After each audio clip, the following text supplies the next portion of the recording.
So I want to talk about one of my favorite superhero movies. No, not that one. This one. I can't remember the last time a new film came along and so radically spoke to everything I adore about movies. And I feel like there's been so many interesting conversations about the way this film was made. The brilliant inventiveness of the animation, the layers of hidden jokes, the deep dives into funny references, and most of all, the commentary on the way the film strives for inclusiveness and presents layers of so many great thematic points, and all this wonderful commentary on the importance of representation. There's been so much wonderful critical work on this film already. But I want to talk about the writing, because there are few films that so exemplify both the incredible complexity of juggling multiple characters, complicated plot lines, and deep character arcs, while also holding so true to the simplest storytelling concepts that drive its function. It's a testament to everything that is small, big, intricate, broad, nuanced, and glaring. And it all starts with a question. How? How did they do this? How did they make a new film about Spider-Man when no character has so saturated the market quite like this one? I mean, there have been 7 Spider-Man movies in the last 18 years alone, 3 actors playing the character, not to mention cartoons, comics, spin-offs. How do you take all that, show an understanding of it, and still drive it forward into something that feels resonant and new? Turns out the answer is not about ignoring that saturated reality. The answer, like almost everything in this movie, is that you include it. And in doing so, you make something so much more than the sum of its parts. So let's break down how they did it, you know?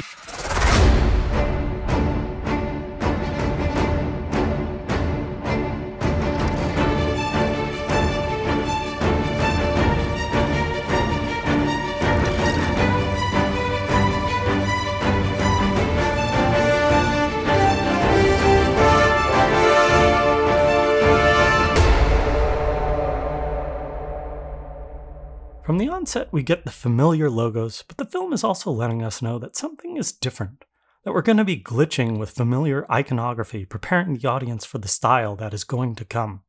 And then, we get a recap. Alright, let's do this one last time. A way of showing awareness that this origin story has been told so many times and people are likely tired of it. But it then proceeds to run through it in the most enjoyable way possible. Because look, it's Spider-Man. It's the most classic version of the character that we've come to know. And let's call this particular guy Golden Age Spider-Man. But you know the players in his life. There's Uncle Ben, his wife Mary Jane, the familiar Rogues Gallery. It helps that it directly copies the iconography of the Sam Raimi films, which a lot of the audience would likely be familiar with, in that it also captures that Golden Age sensibility. But the point of this sequence is threefold. 1, it communicates who Spider-Man is for those who aren't familiar. 2, it establishes the language of quick introductions that will be used throughout the film. And 3, it uses what will be one of the film's core screenwriting strategies. Make information funny! Because what else both communicates something important to you and also makes you like that information. It even tackles the sillier parts of the character's history with a knowing wink. But it's more than the joke. It's creating a dialogue with the audience and understanding of that shared history. Really, it's about getting on the same wavelength and establishing a sense of trust. We're all on the same page. And somehow they managed to do all of it in just 2 minutes of screen time. It's economical beyond belief. But the sequence also sets up a core dramatic condition. It's all about communicating that Spider-Man has this defining characteristic, that he will always get up again and again and again. I always find a way to come back. A notion that will be such an important story touchstone for this film. And then it ends on a declaration that's really just a perfect transition to the following sequence. There's only one Spider-Man, and you're looking at him. But that's not always going to be true, is it? Sequence 2.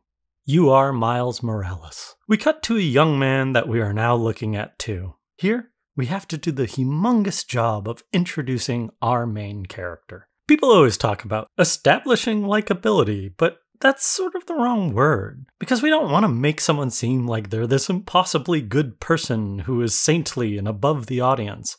What we really want to do is build empathy, which usually starts with the familiar, the mundane, the things that make us fallible. So what do they do here for Miles? He's working on his drawing, listening to music, trying to sing along, but He doesn't know all the words. It's one of those perfect little choices. It evokes the way we try to be so polished in our heads, yet we always fall short. It speaks to something so small and specific, and yet also speaks to something that's a universal experience of how we're all silly. But the empathy building doesn't stop there. Miles has got to pack for school while he's late and in a rush. The sequence is throwing so much shorthand information at you. The bilingual household, the relationship with his parents and their impressive stature.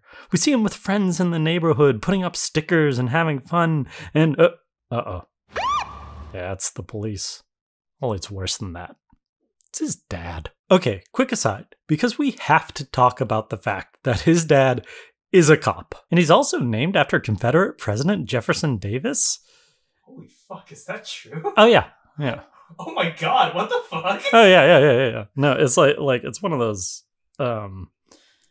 it's a choice. Yeah, look, I'm not the person to unpack this or get into why the original creators made the choices with this character, but there's a lot of complications here. And whether those ideas can possibly be constructed into positive ideas or probably most likely something that puts it in a negative light, especially when it comes to the troubling glorification with police portrayals and media. The truth is, however negative these connotations are in our world, we also have to deal with them in terms of the narrative's intent. In some ways, the film shows a lot of awareness of these problems, even with the little detail of switching the name to PDNY. It's trying to distance itself for a reason, but the film also understands the emotional and historical role of being a cop in the world of superheroes. Because within that system, the good cop is usually the person who believes in good and lawfulness. In a world full of masked vigilantes, they are not likely to understand the hero's approach. So for Miles Morales, this manifests in someone who is a direct contradiction to himself. While his father clearly loves him and has this jocular sensibility, he's also single-minded, and it creates this further sense of distance between them,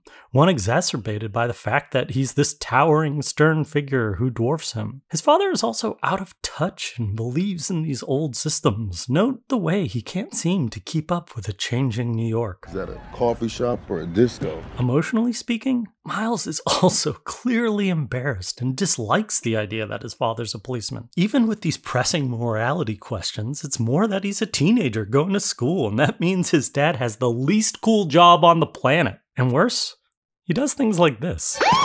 You gotta say I love you back. My God, that's embarrassing. But I also want you to note how there are 4 core pieces of conflict that have really been going on in this scene within the car. We understand 1, his dad hates Spider-Man. 2, how much Miles hates it at his new elitist school that he just won the lottery to get into. Why can't I go back to Brooklyn Middle? 3, how much he dislikes that his dad is forcing him to take this opportunity. And 4, how much he still looks up to his Uncle Aaron, even though there's clearly a division between him and his father. What's wrong with Uncle Aaron? He's a good guy. All of these things are these critical pieces of setup that provide conflict for what is to follow. But here's the thing.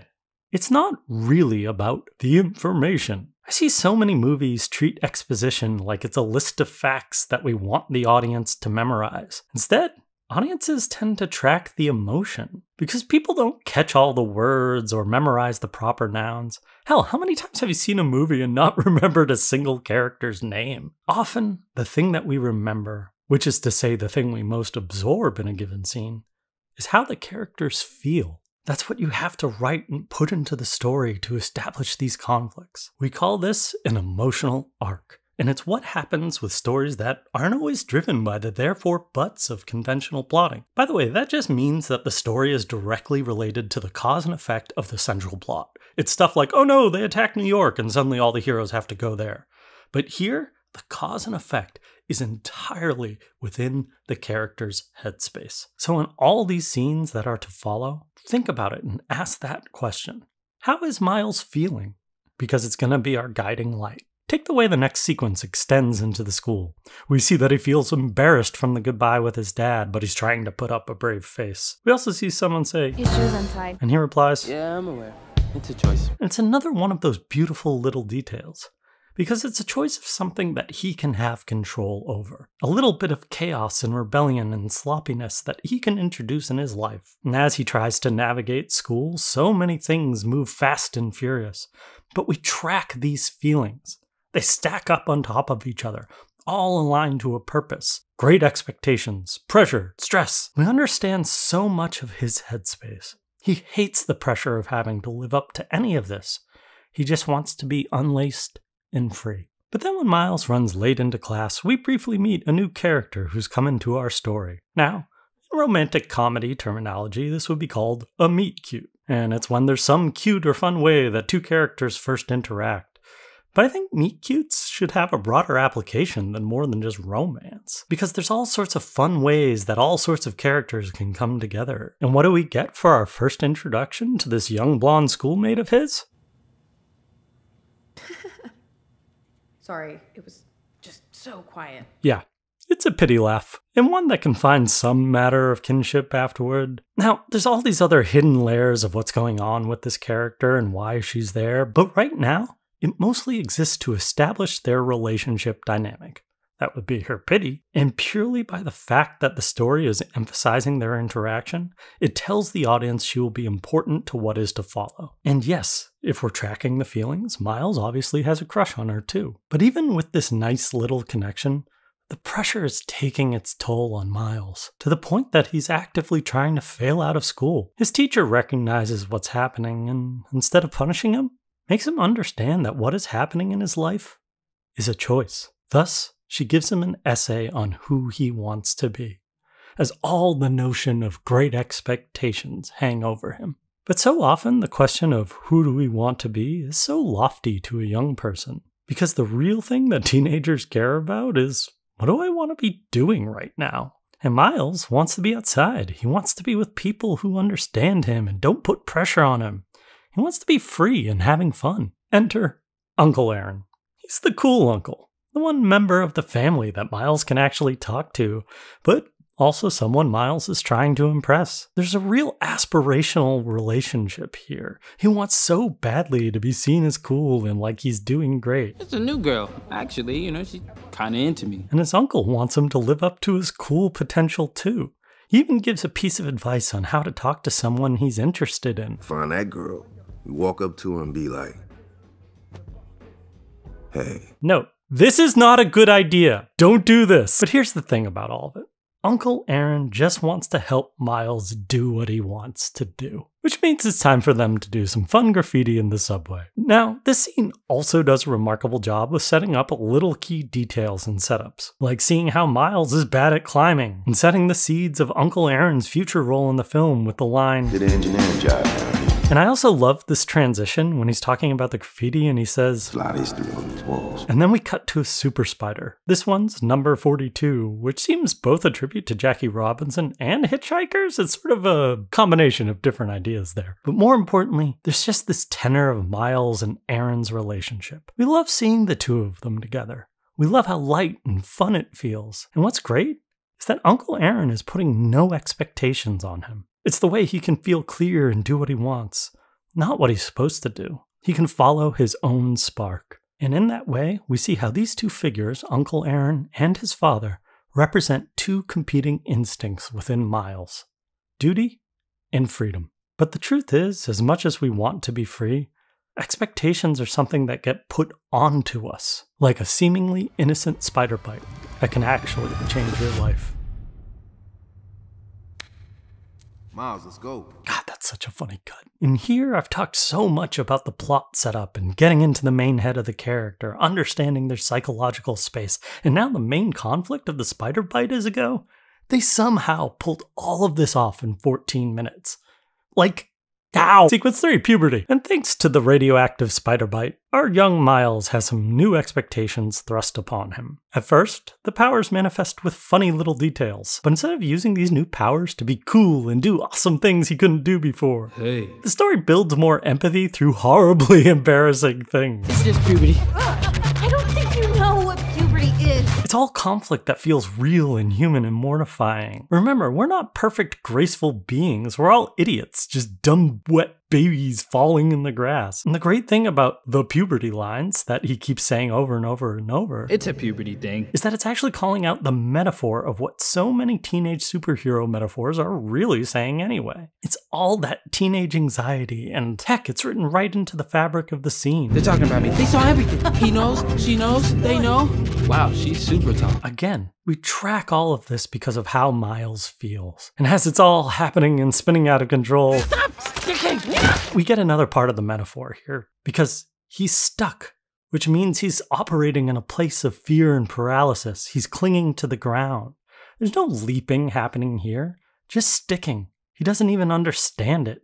He just knows that he hates it. But then we quickly get our answer to what's happening. Yeah, it comes with a silly, convenient joke as an answer is literally falling into his lap. But think about it. We've already established Spider-Man's role and how it all works.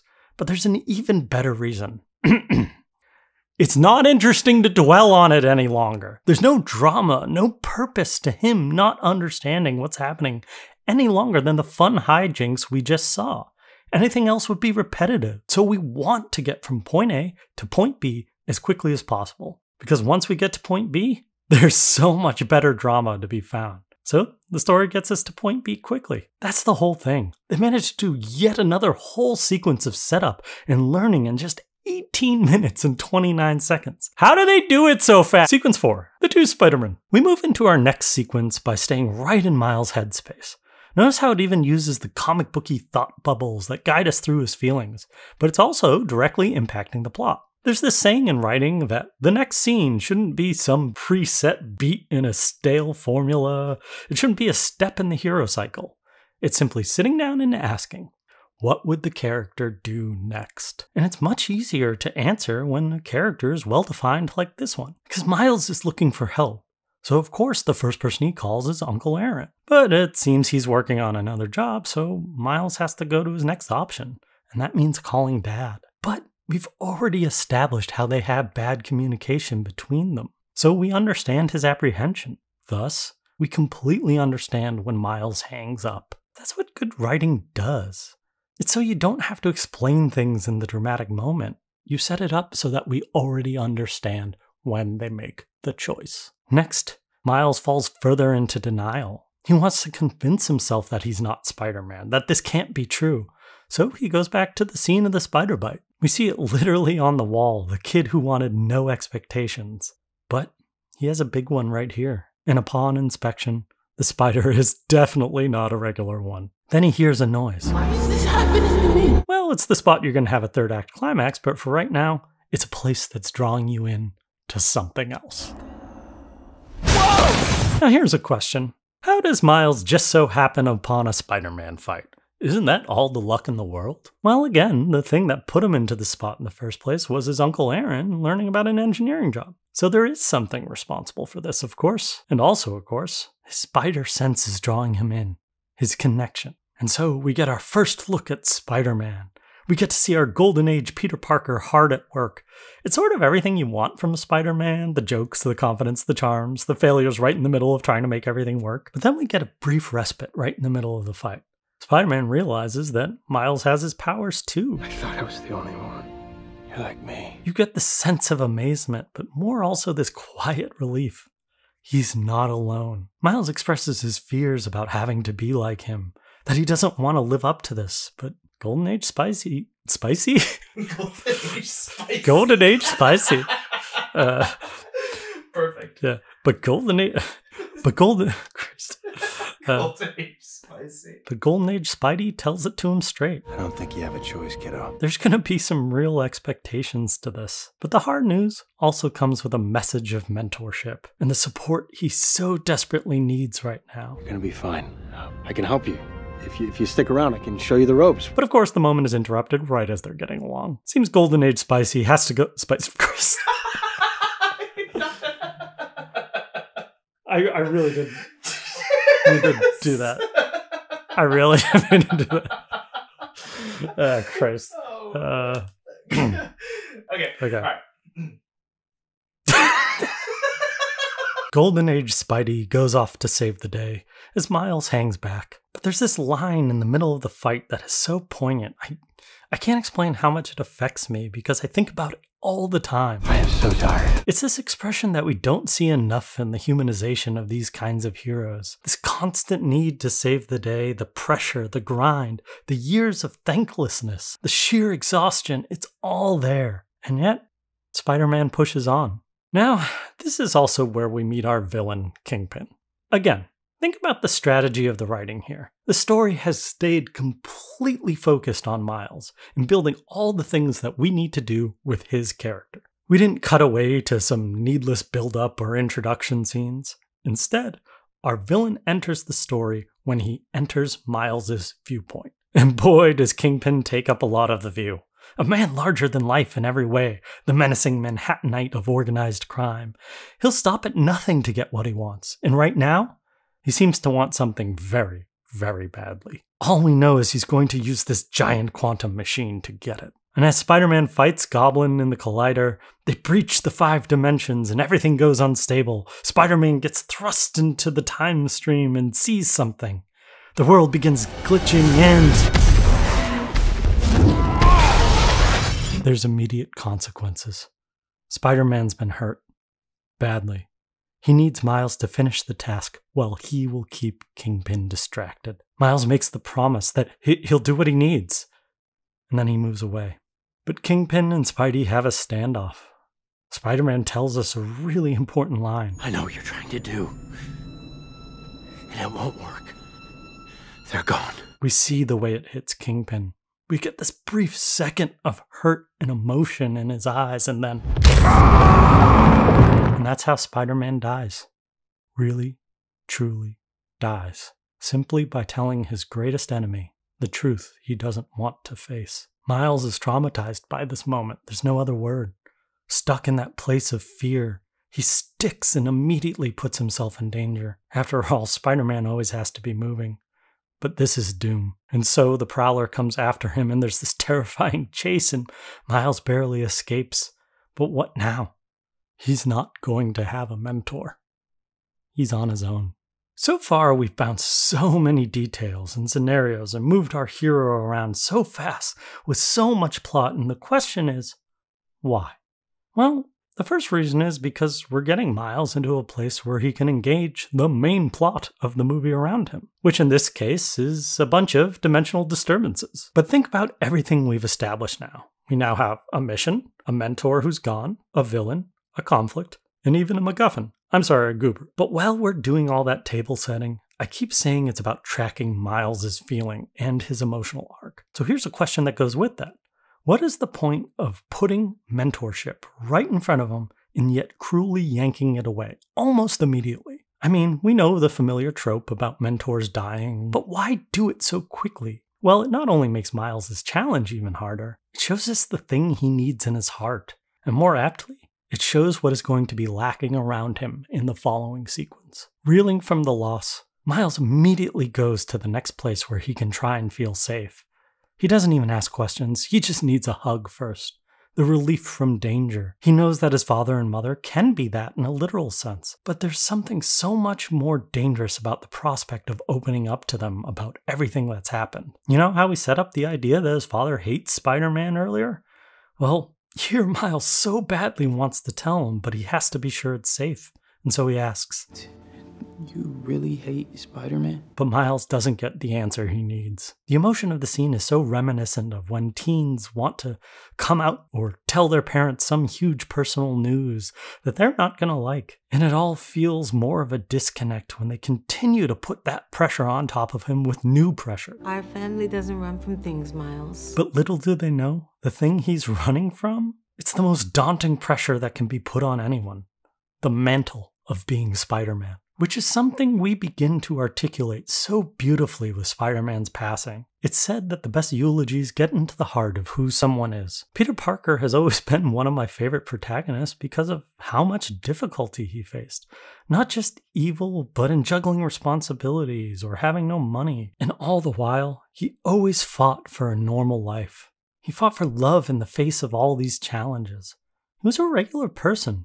just like Miles. Only he rose to extraordinary heights. And in this moment of reflection and feeling like he could never live up, Miles is told something he needs to know from a familiar face. Can I return it if it doesn't fit? It always fits.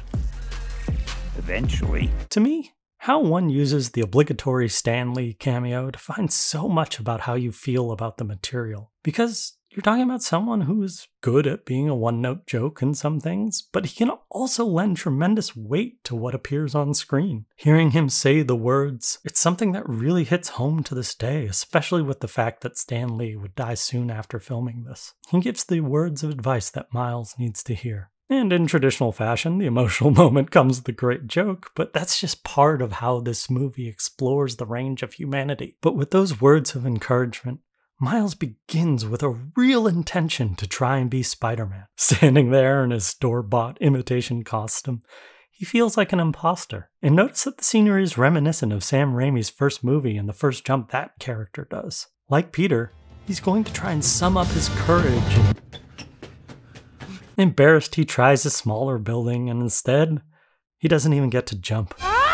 And it's not just embarrassment. He utterly destroys the computer chip, his one promise to Golden Age Spidey. It's not just the failure of living up to him. It's a failure in the most catastrophic way possible. It's futile. There's no way he can do it. Feeling at a loss, Miles goes to Spider-Man's grave. Again, think about how this moment really isn't about plot. It's Miles' emotional journey.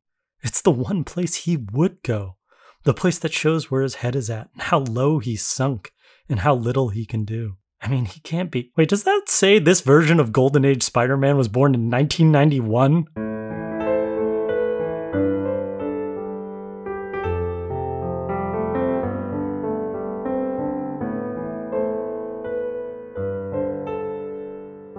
God.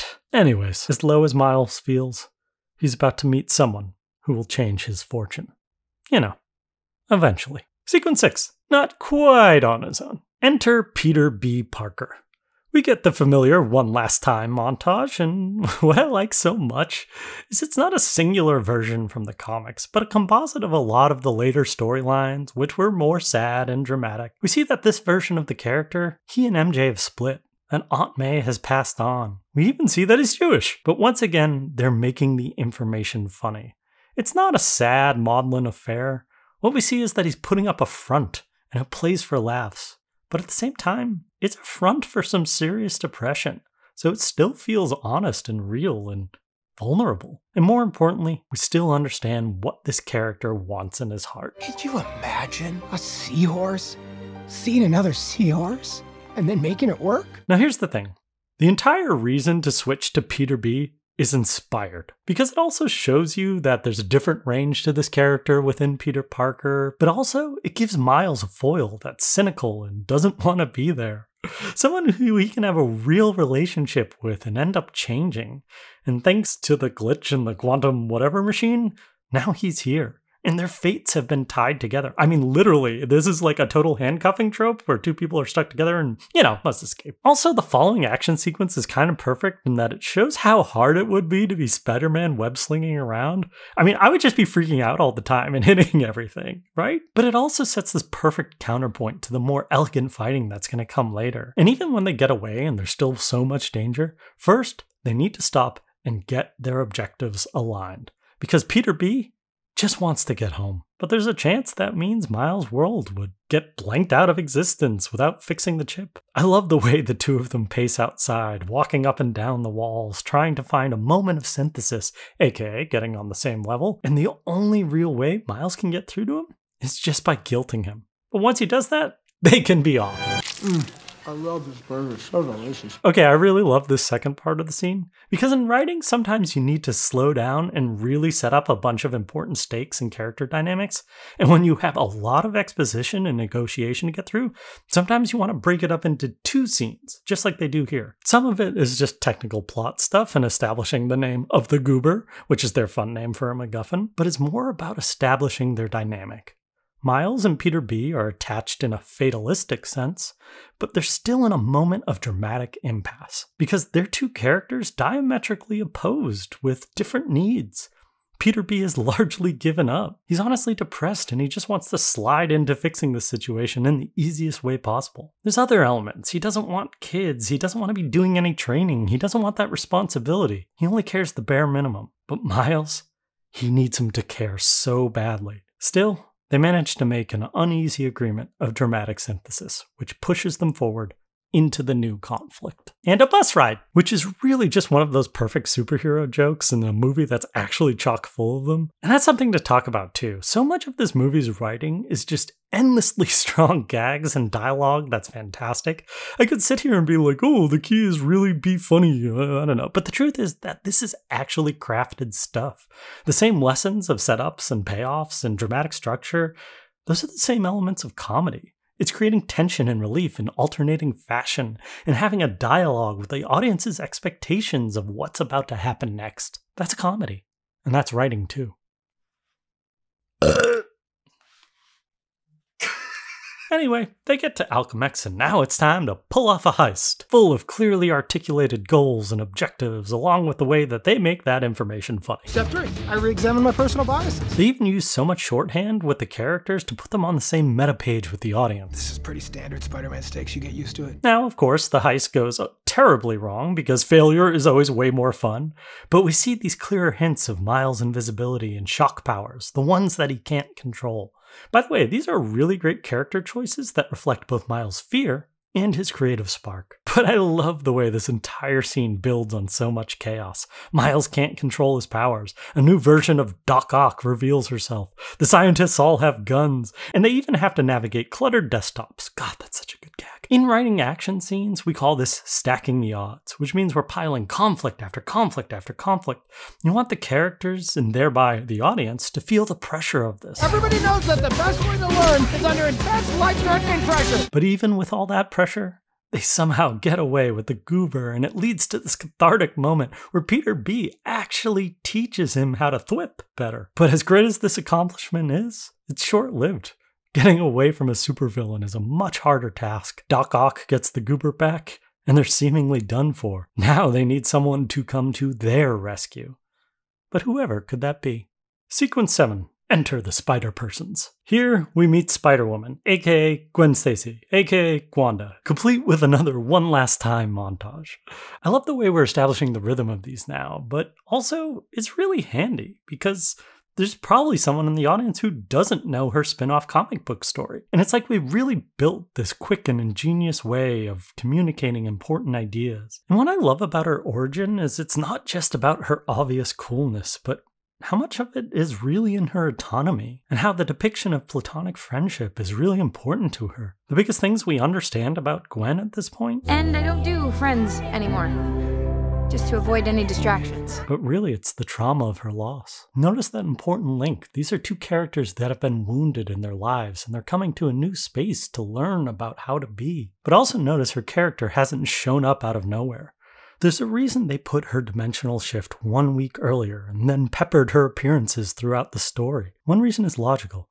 We understand that she would be working on her own, and this is simply the point where her interests, aka getting the goober, meet with the other heroes. And it's also because putting her earlier allows them to do so much great character and relationship building earlier in the story when it fits. We don't have to catch up. We're already caught up. And here she comes into the movie where all these things are happening, and it's not an interruption, nor a diversion, but a moment that's been built up to. It's a reveal. It's a moment where we can slap our palm against our foreheads and go, of course. We can also understand why her relationship with Miles might not be on the best terms right now. I like your haircut. You don't get to like my haircut. Meanwhile, back at the lab, Doc Ock has to tell the boss that they got away. But along with the standoff scene and the synthesis that realigns their villainy and goals, there's a moment where we go deeper to understand what it is that the Kingpin is really after. Where we get to understand what he wants and why he'll stop at nothing to get it back. Turns out, the Kingpin had a private life. He had a wife, Vanessa, and a son, Richard, and he lost them. But they weren't felled by a hero.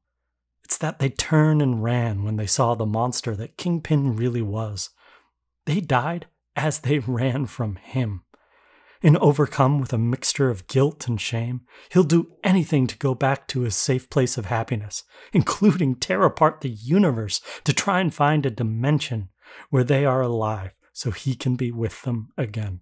Now, it's certainly a moral corruption, that we have no doubt, but we still understand the human core of that instinct, the one Kingpin tries to hide, except for the brief flashes in his eyes. Back on the bus, we get a quick but critical scene with Miles and Gwen talking. It's not just about the relationship building, it's about them coming to a new synthesis and agreement after the prior conflict and moving forward. They've both been through so much and still have so much to figure out, but now they also understand the joy of knowing that they don't have to figure it out alone. It's kind of nice not being the only spider person around. With that, we transition to someone else who is going to help them along their way. Now, there's something so profound about the way this storyline takes all this high concept hootenanny about different dimensions and all that and grounds it in reality. But really, it's just about relationships and looking at alternative versions of ourselves that provide perspective on the things going on in our own lives. And here,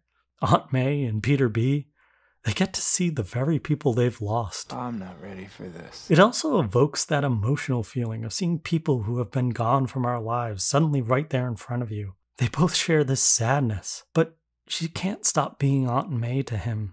She senses the depth of what Peter B. has lost and the kind of person he has become. The movie is so good at this.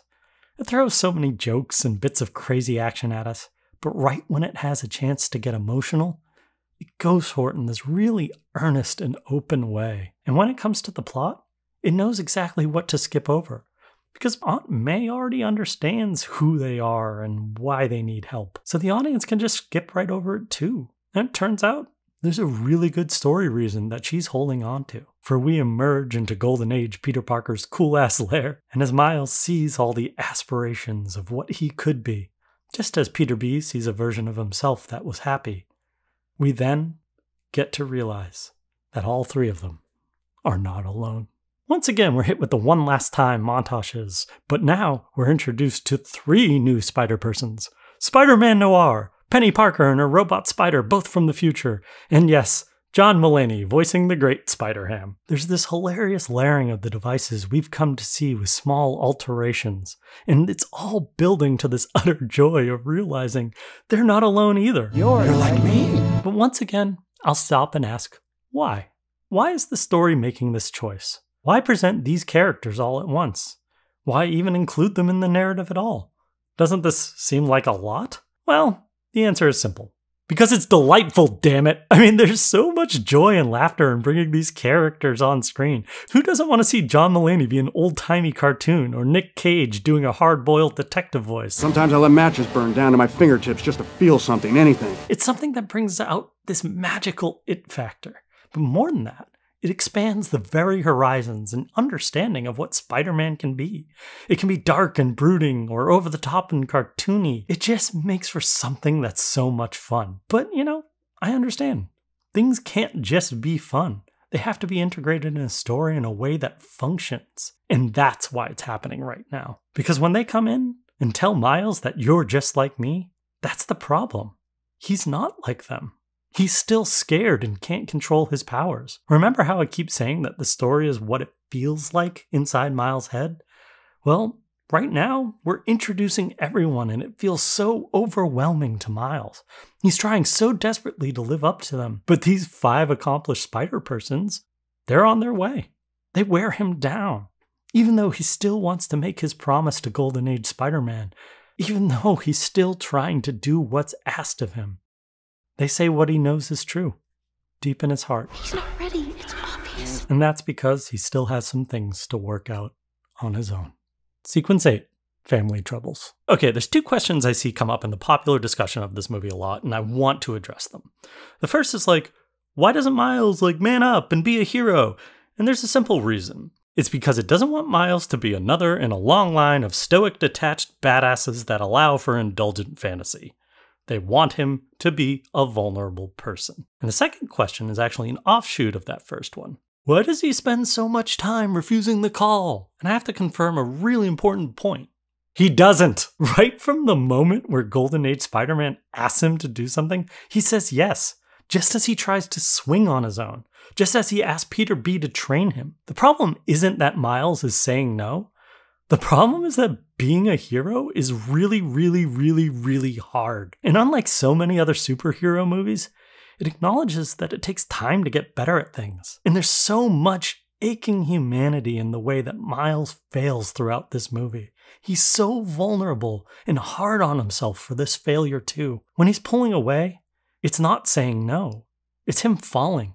And the truth is, there's a root cause behind a lot of his problems. Because so many of Miles' issues with himself and not living up to expectations, they have to do with his family life, which is exactly why this sequence returns to this arena. It's the part of his life he needs to solve before he would even know how to become Spider-Man. We need to get to the root cause. Speaking of which, Miles is missing from school, and thanks to this little adventure he's now on, his father is worried. He even calls Uncle Aaron because he has a soft spot for you. But it's more that he knows Uncle Aaron is the person that Miles is not scared of. So of course Miles goes back to him. But how short that feeling of safety will last. I have to admit, the fact that the first time I saw this movie, I didn't know that Uncle Aaron was the Prowler was a real testament to the film's ability to keep you diverted, to be thinking about something else as it sets up this whole thing so well in the first act. But the second the scene starts, the realization sets in.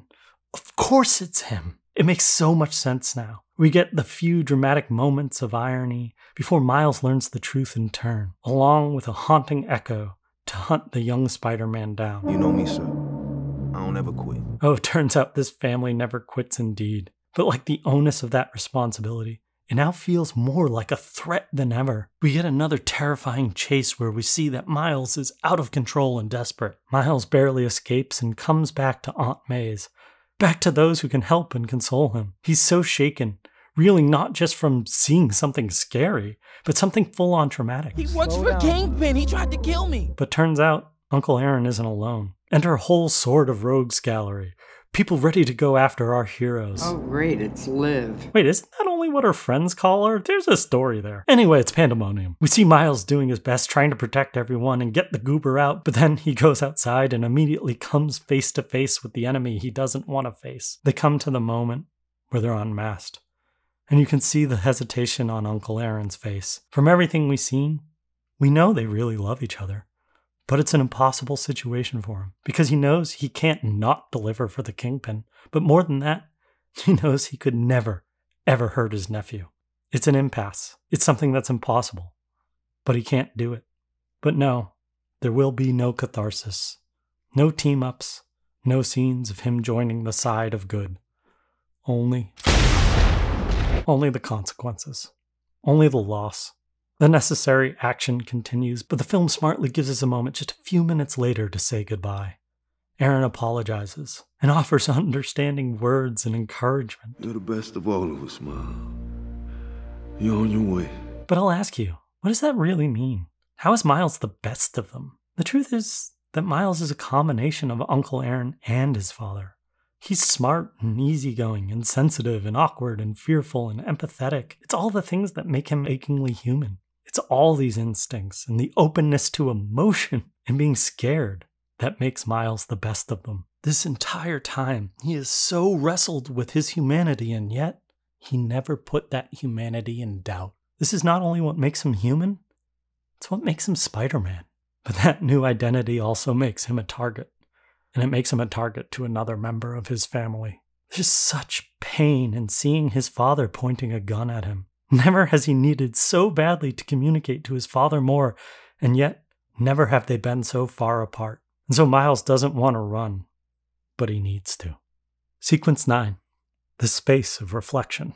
One of the mistakes that blockbuster movies make is rushing past death. It's like they fear it will be a downer or a drag, but if you do it right, it's one of the most powerful storytelling things you can do. Miles goes to his dorm to find some space to just get away, and the rest of the Spider Gang shows up. They know that he just lost his uncle. No, it wasn't an Uncle Ben type. Aaron was a villain in the Rogues Gallery, but that doesn't matter. It was someone just as important. The fact that Uncle Aaron was a complicated person, that's just something that's already tied up in Miles' own life. It's part of the traumatic fracturing of his own instincts and the kind of person he wants to be. But the rest of them genuinely are here to help. They had their Uncle Bens, their best friends, their own loved ones lost. At the center of everything they do is that endless possibility it will happen again and again. And of course these moments haunt them. All trauma haunts us, but they are there to commiserate, to empathize, to hold space for Miles and his loss. And damn it, of course you make Spider-Ham the most fun and cartoony character precisely so he can say devastating sad lines like this. The hardest thing about this job is you can't always save everybody. I'm crying very much now, but as much as these friends will hold space for him, they're also here to leave him. They need to finish the rest of the plan on their own, because Miles isn't ready. He can't be in the moment. He can't use his powers on command. This only frustrates Miles further, but it's something he knows is true. He'll only put them more in danger. Before they go, there's one last conversation, and he asks Peter B, "When will I know I'm ready?" And then Miles gets the truth. You won't. It's a leap of faith. Miles stews in the chair. We know what he's feeling. He tries to get out, but his anger won't release him, nor his dejection. He's stuck there, silent and bound, the way he's felt for so much of the movie. But then, his father comes to the door. He knows Miles is inside, and simply thinks he's not responding. His father realizes there's so much danger in losing him. He acknowledges that he puts so much pressure on him, and yet he knows they could drift apart like he and Aaron did. He's so full of guilt now. And so, his father makes a huge step in his arc. And he does the one thing he could never do in the beginning of the movie. He tells Miles, I love you. You don't have to say it back, though. It's a gesture that gives him space, that isn't putting expectations on him, that is letting Miles go his own route. He simply wants him to know that he loves him, and that he can go through things at his own pace. And most of all, it is the recognition of the spark inside him. Not the polished professionalism, not the neat and tidy upkeep of this person who lives up to all the great expectations. It's the spark of humanity, the verve, the enthusiasm, the desire to bring happiness to people around him and to create. These are the things that make Miles Miles. And with the freedom to be that person, to really, truly be that person, Miles finds calm. He finds the moment. All the thoughts slow down.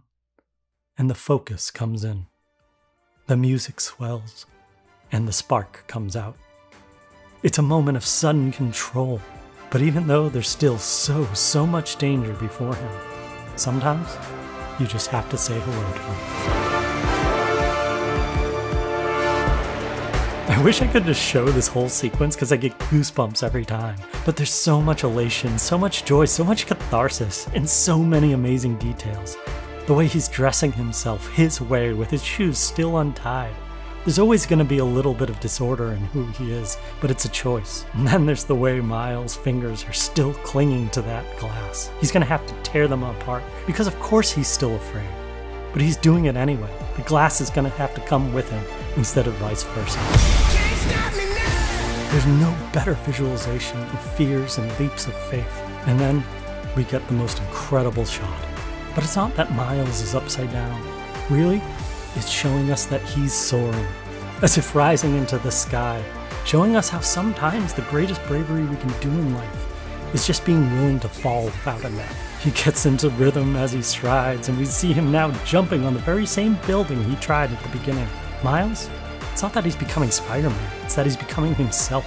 Sure, he had moments of doubt, his moments of falling, his moments of needing help and seeking solace. But in the end, he does what his family does. He never quit. And that's how you earn your comic book cover. Now let's go get him. Sequence 10. Call back the punchline. Coming right after the emotional high of that last sequence, you might imagine the movie would want to carry the momentum. But instead, there's such a smart little reset. Because this story isn't just about Miles. There's all these people he has relationships with.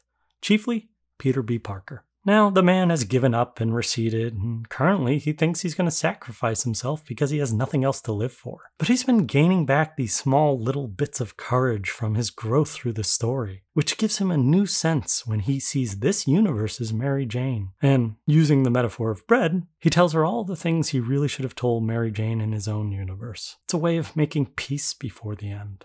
And it's the most incredible way to check in with his head state before they all go into the final conflict. Which of course goes off the rails immediately. I mean, they all do their best, but they quickly get in trouble. But luckily, someone's there to come to the rescue. Enter Miles. Peter B could not be happier, and their relationship arc has gotten to this moment that so affected him.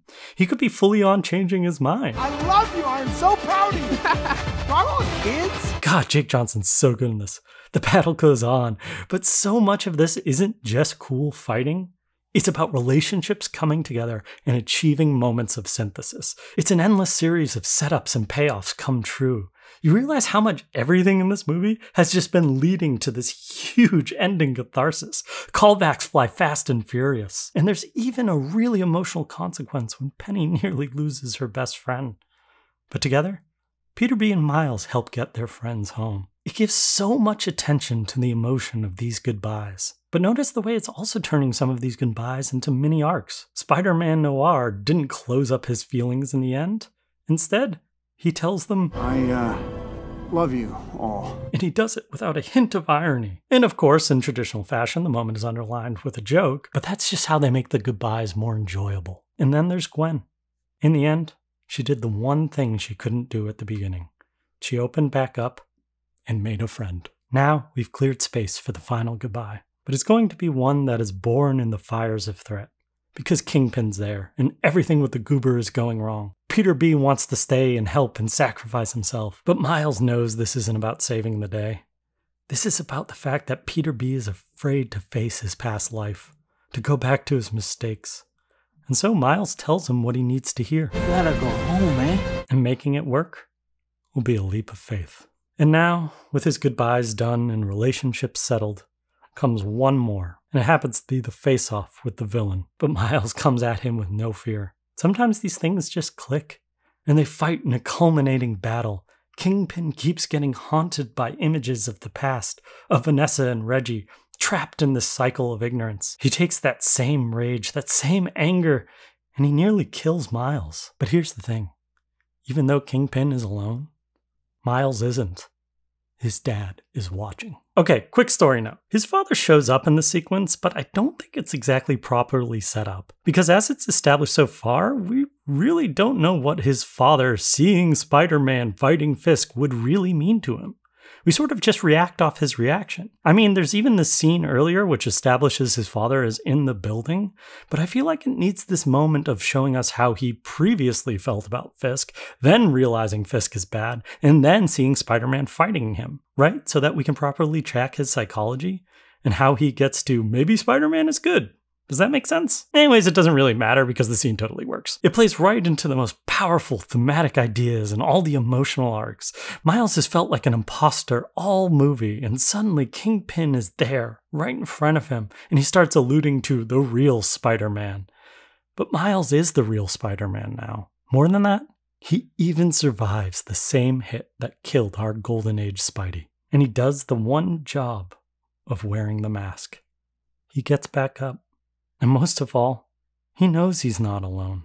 While Kingpin is the villain who always lets down his family, Miles won't let down his. And as his father watches on, he hits a moment of true synthesis in a gesture to his uncle, the man who would never consciously hurt him. He finally got some game. Hey. The way the elements of catharsis play into this final sequence are just this constant series of payoffs, things you didn't even know were setups, all allowing for this constant sense of euphoria. It's a testament to everything you've seen so far. It's the most impeccable writing feat because it's the kind of thing that feels so organic. I mean, if you tried to reduce this movie to some super simple structure, you'd be like, again, it's so unorganized. But the mess was a bit like Miles. A little bit of chaos. and it's all going somewhere remarkable. Hell, the ending makes it feel like you're seeing the seams of the universe and the code in the Matrix. And the moment of resolution that comes afterwards between Spider-Man/Miles and the cop/his dad, it's just this messy. It's all wrong and scrambled, but there's still so much in this crossed communication of what they're trying to say but can't. But sometimes it understands all you really need is a hug. Sometimes there's few things better. Epilogue. Just one last time.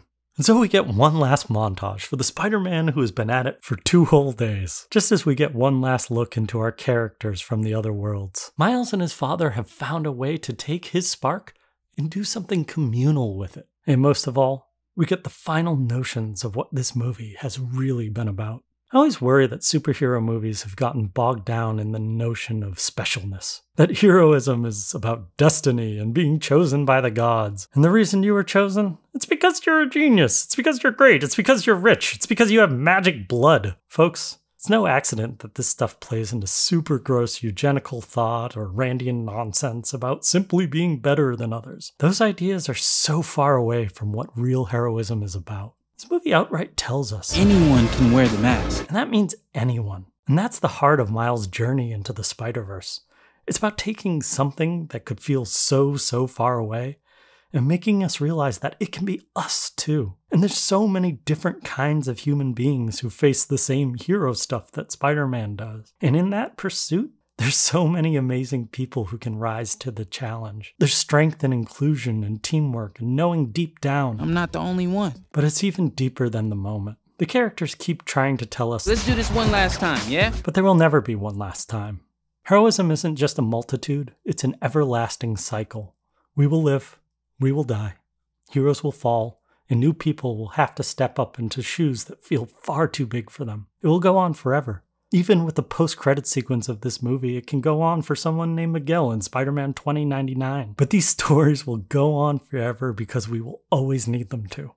We will always need new heroes. Within that, there's this belief that I really dislike in the superhero genre, that origin stories are boring. And there's nothing inherently true about that statement. They're only boring if they're treated like rote paint-by-numbers explanations, and not what they're really meant to do. Because they're meant to be the kinds of powerful stories where you go into the depth of a person's soul, their fears, their hopes, and their greatest possibility for growth. You just have to be willing to engage it. And make no mistake, Into the Spider-Verse is an origin story for Miles Morales, but it's one that tells his story through the lens of so many other origin stories too, so many stories that came before. It's a distillation of the endless myths, not in just a meta way that's cloying or referential, but in a way that feels like meaningful addition. One that is often completely hilarious and ingrains all these important overlaps of these spider stories into meaningful relationships, full of heart and thematic resonance. It's a movie that makes me laugh and empathize and cry and feel like I'm not alone. It makes me feel like I'm included, and that it's okay to be scared and afraid of the things that come next. You just have to get back up, and you have to let yourself fall into it. Because if you take that leap of faith, you'll feel like you can soar.